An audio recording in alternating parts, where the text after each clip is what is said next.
Hi guys, in this video I'm going to do a full exam review with November 24 IB English A literature papers. Do check the description box, then you can find the timestamp for a specific paper of your interest. All right then, let's give it a go. All right, what do you do when you're given a random extract like this? First, you check the instruction, and then the guiding question.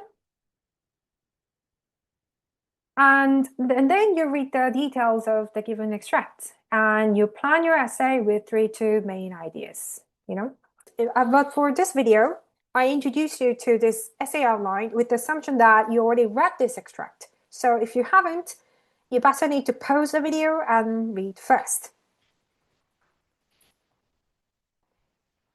Since the guiding question asks us to analyze the contrast in characterization, so I did compose my ideas accordingly. First, one of the noticeable techniques that the writer uses to present the contrast between two characters is through symbolism.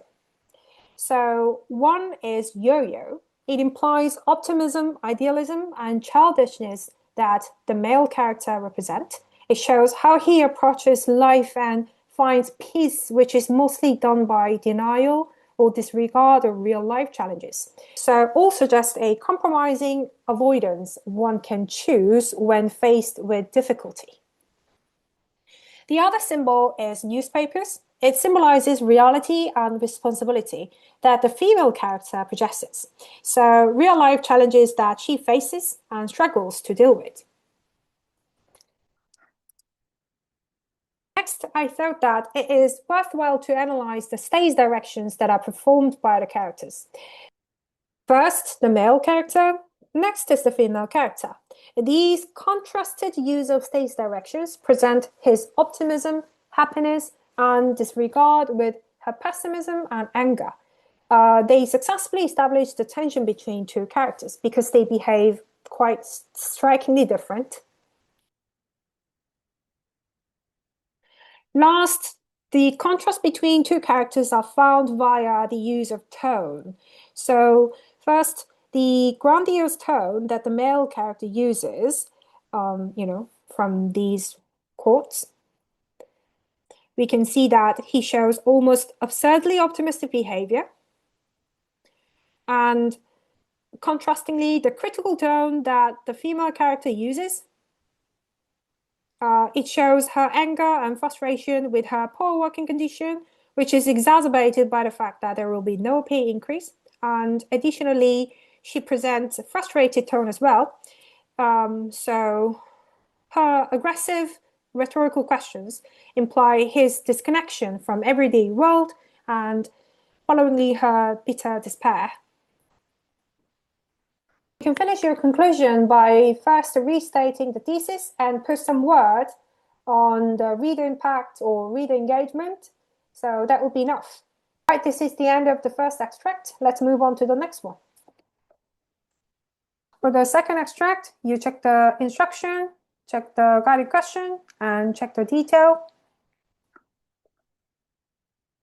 Do note that introduction should include a few key elements such as identifying the source of the extract, summary of the scene, and the thesis statement that is answering the guiding question.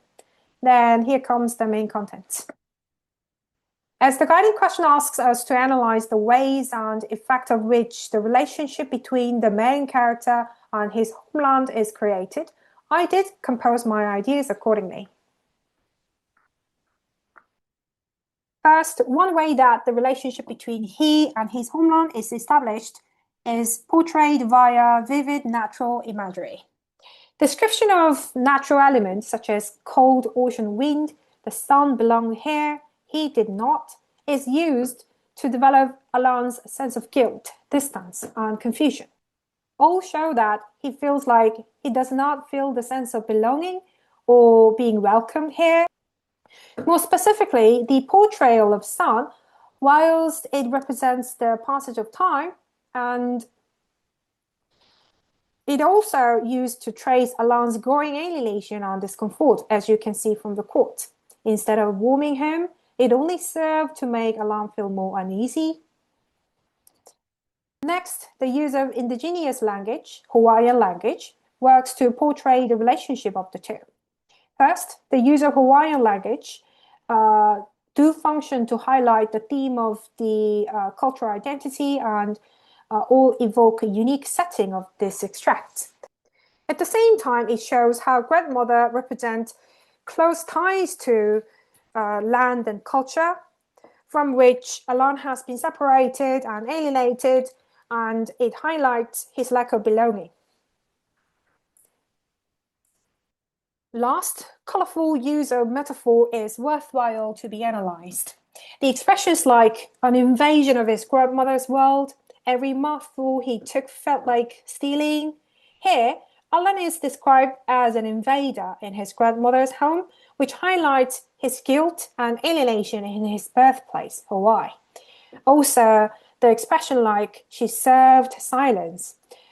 This highlights the tension and distance between Alan and his grandmother and his own internal tension of cultural identity.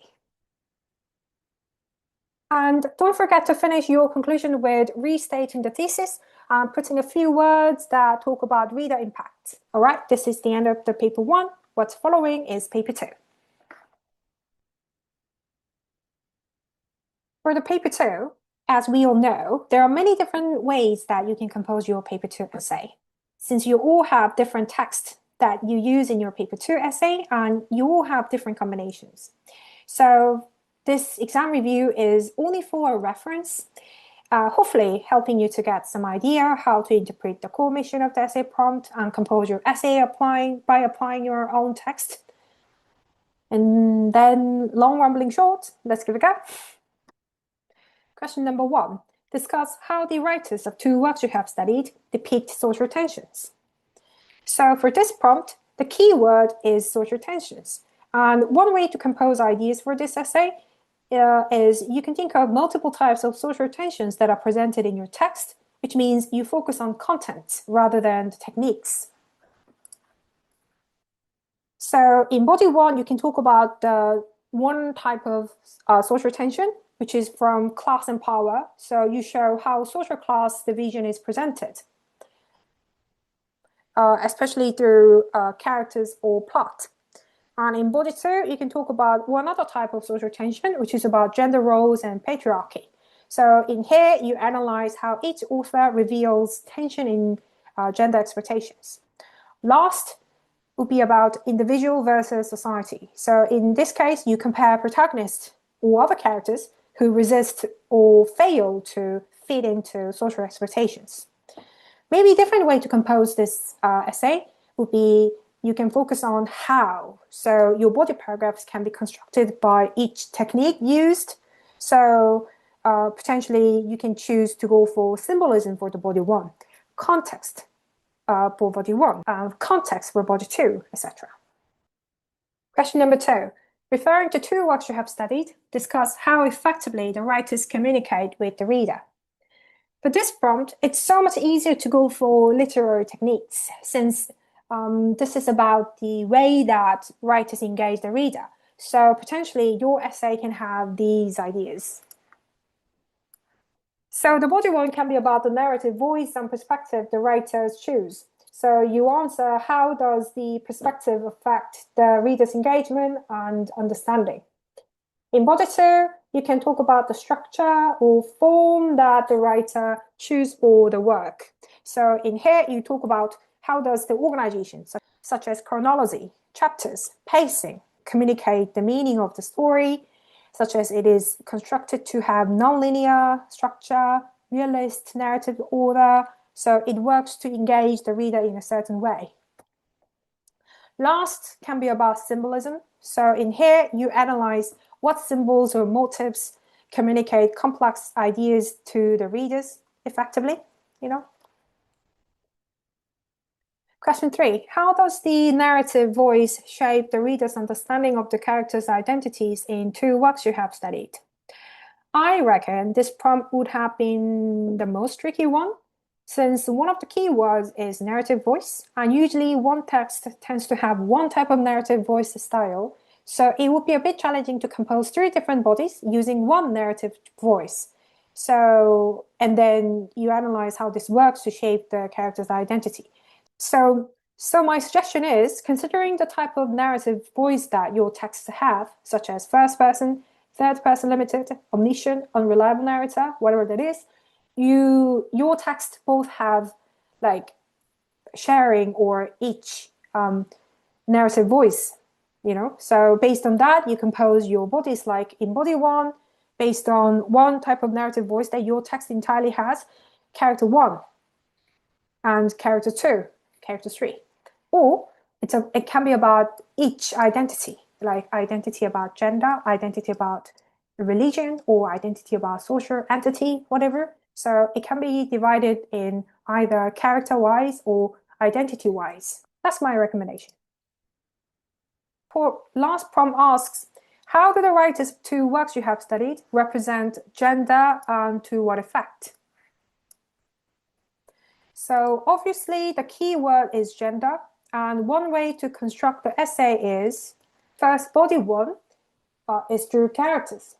Since writers often use characters to embody or challenge gender norms, and in body two, through narrative voice. So the way the story is told somehow directly or indirectly influences how gender is represented or gender expectation is established in the context of the story. And in body three, it can be through setting and context. This one is pretty easily applicable to every text. So you analyze how the social, historical, or physical setting shapes the gender roles, such as in what age or in what era or in what year or in what social context or country or so that can work to discuss the main topic of this essay prompt. All right, this is the end of paper 2. Thanks for watching. Bye.